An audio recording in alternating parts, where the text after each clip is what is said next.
70% de mes amis entrepreneurs ont tous quitté la France et se sont tous expatriés sans exception. Pourtant, au début, on était persuadés qu'on voulait tous rester vivre en France, qu'on adorait notre pays, qu'on était bien en France. Et puis juste petit à petit, la situation s'est dégradée.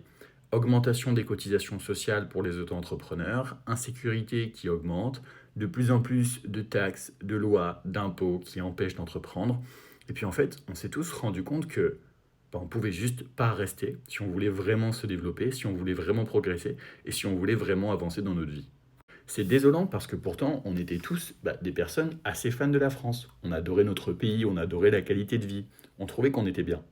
Mais en se rendant à l'évidence, en regardant ce que la France nous offrait par rapport à ce qu'on pouvait avoir ailleurs, on s'est tous rendu compte qu'il fallait mieux qu'on parte ailleurs.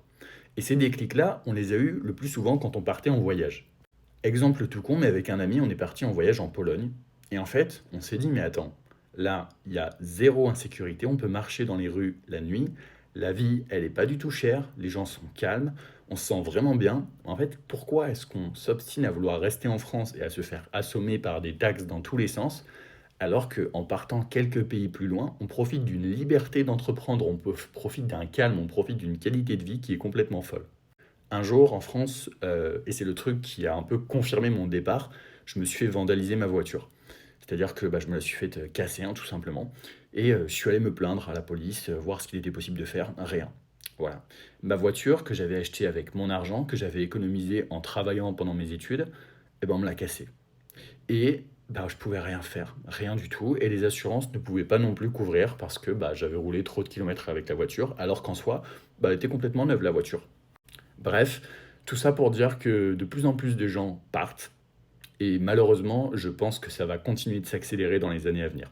Malheureusement ou heureusement.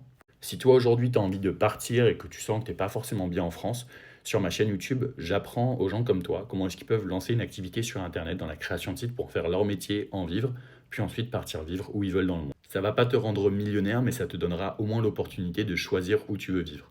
J'ai déjà accompagné des francophones sur toute la planète et plein d'expatriés, donc je pense que ça peut t'aider.